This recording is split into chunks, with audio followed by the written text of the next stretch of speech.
Bienvenidos a la sesión número 1 del curso Introducción a la Filosofía. Les habla el doctor Juan Bosco Cuadra García. El tema que vamos a abordar en esta sesión es sobre el término filosofía y el origen del pensamiento filosófico en Grecia. Vamos en primer lugar pues a abordar de dónde viene este término o concepto de filosofía. El término filosofía viene del latín filosofía, que a su vez es un derivado del griego philos, sophos, que significa literalmente philos, amor o amistad, y sofía, sabiduría. En latín se dice sabiduría, sapiencia, pero la terminología filosofía viene de este latín, en el cual lo separamos filo y sofía, que significa amor o amistad a la sabiduría.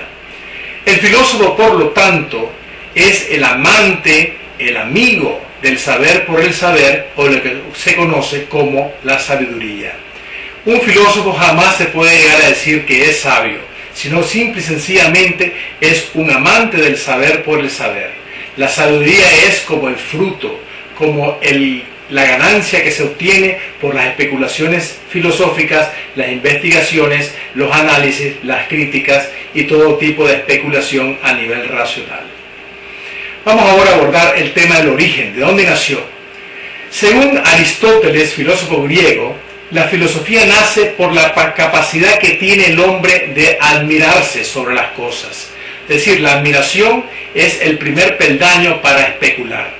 Y no solo nace por esa capacidad, sino que también se mantiene por ella a lo largo de toda la vida del que se dice o se proclama ser filósofo. Es decir, la admiración es el peldaño primero para empezar a especular sobre algo, ya sean las cosas, las personas, las circunstancias, la naturaleza o todo aquello pues que nos despierte pues esa admiración.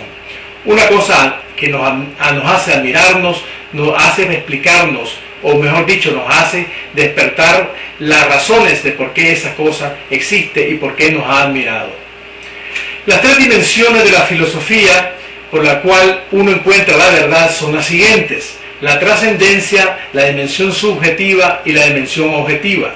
Déjenme explicarle esto.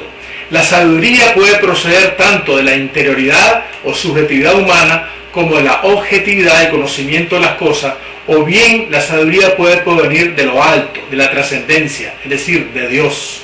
Y en este sentido, la verdad se puede ir conociendo en estas tres dimensiones, donde el especular filosófico puede ir acercándose a esta gran verdad, que puede ser en la dimensión divina, Dios, a través de la fe también y la razón, en la interioridad del hombre, como decía San Agustín, que la verdad está dentro de nosotros, o bien en el conocimiento objetivo de las cosas del mundo. Es decir, un aspecto, digamos, científico objetivo sobre la verdad. Es decir, en este sentido, pues la verdad se presenta en estas tres grandes dimensiones, y a medida que nosotros nos abrimos a estas tres dimensiones, podemos irnos acercando más al conocimiento más auténtico, más pleno y más total o totalizador de esa verdad que todo filósofo debe estar, por ende, enamorado de ella. Y en este sentido, la verdad se vuelve, pues, la sabiduría. Ahora bien, el origen del especular filosófico, como decíamos con anterioridad, se debe a la admiración. Pero esa admiración es lo primero que nos hace despertar filosófico. Pero también la admiración debe ser permanente, es decir, es lo que debe estar continuamente animándonos a filosofar sobre las cosas, los acontecimientos o las personas. Ahora bien, ¿cómo nació la filosofía y la ciencia? Esto es muy importante saber porque ambos conocimientos nacieron en Grecia. Las grandes preguntas que se hicieron los griegos, los presócratas, fueron las siguientes: ¿por qué? ¿Cómo? ¿Y qué? Es decir, estas tres preguntas siempre tienen una respuesta. Cuando yo pregunto sobre por qué de algo, yo estoy procurando entender algo por sus causas. Es decir, ¿por qué sucede este acontecimiento? ¿Por qué un árbol da una fruta? ¿Cuál es la razón, la causa por la cual este árbol da un fruto determinado? Entonces voy a una explicación de los por qué o de las causas que determinan la acción o el efecto que yo estoy viendo. Cuando yo explico, por ejemplo, algo del cómo, En realidad lo que estoy buscando es simplemente una explicación implícita de las leyes inherentes en las que existe en la naturaleza para entender cómo se manifiestan estas realidades o estos fenómenos. Y esto es propio de la ciencia. Pues bien, cuando combinamos tanto los por qué como los cómo, en realidad estamos haciendo filosofía y estamos haciendo ciencia.